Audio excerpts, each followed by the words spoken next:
Hi, this is the first violin part to the Tchaikovsky fourth movement of the Sixth Symphony. We're starting at letter H and going to letter K for the youth orchestra audition.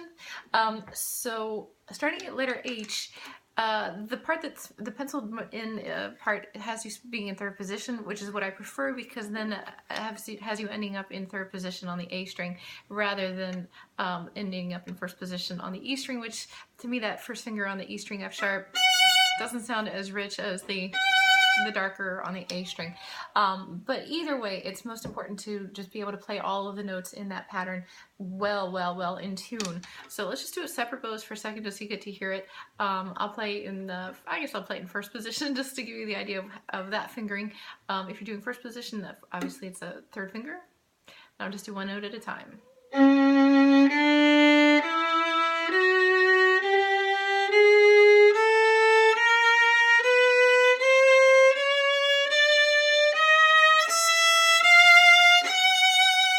Okay, so if you are doing a first position, please do not slide fingers like 1, 1, 2, 2. Use the 1, 2, shift, 1, 2, 3 finger pattern for the chromatics.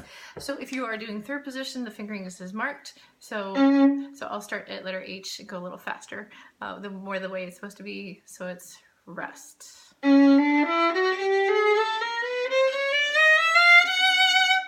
So it's all half steps except for around the E.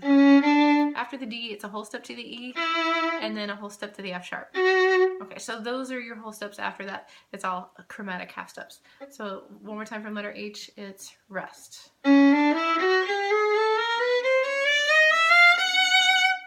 Sure that was completely in tune, but that's the finger pattern at least. So I would recommend playing this with the metronome. So that, I have mine set to eighth note equals 120. And just a couple more things before I play through it. At measure 108, I would recommend starting on fourth finger, because it's only mezzo forte and you do want to get that that slightly darker character, I think, of the A string rather than the E string. That's just too bright for me. So I would start that at 108 in with fourth finger in third position, shift to a 3, stay in first position.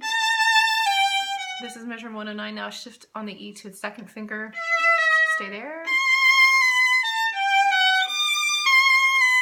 Now at the end of measure 111, from the A, I would sort of stretch up to the third finger on the G sharp, so that gives you the fourth finger on the E nicely for the next measure. So I'll play 111 again. It's 4, 1, stretch with a 3. So your 4 is right there on the E on the next measure. And then 4, 3, 2, 1, fourth, and then again, 4, stretch up again. So each of these little sets, your fourth finger is going up a little bit more, a little bit more, a little bit more each time, leading with the fourth finger. I didn't pencil it in, but the measure after I would start that with a fourth finger, and then measure 119, start with a fourth finger. Please watch out for that half step in measure 119, that it's a half step from the D to the C sharp. Make sure that that's really well in tune. Okay, and you can test your E with the open E. Okay, and then the next measure, again, starting with fourth finger, half step from D to C sharp. Okay, in first position. And then we're done. All right, so I would play all of this with metronome. And the what looks like tremolo should actually be measured so that you're playing 4 bows for every 8th note. And remember, the metronome is giving us our 8th note. So you should hear 4 bows for every 8th note, which means there should be 4 8th notes in every half note. So make sure that you're waiting for 4 full clicks on the half note and 2 full clicks on the quarter notes and quarter rest. So that does make a difference starting at letter I, so that you don't rush that. All right, let's see if I can get through this with the metronome. So I'm going to start at letter letter H. I would test your first note before playing it. So ready and rest.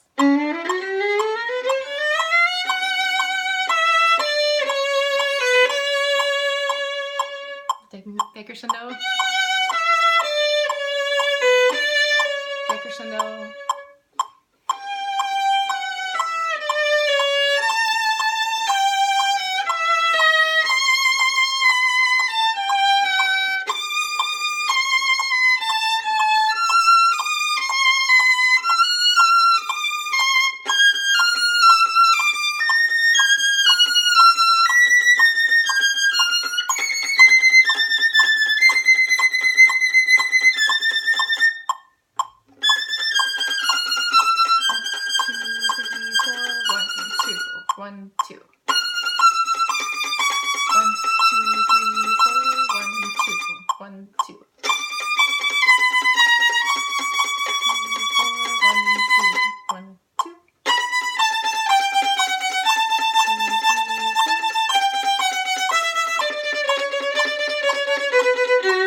that's your excerpt. So like I said, I would play it with metronome. I would play it very slowly for intonation first. Make sure that you know exactly where all the whole steps and half steps are. Mark them in.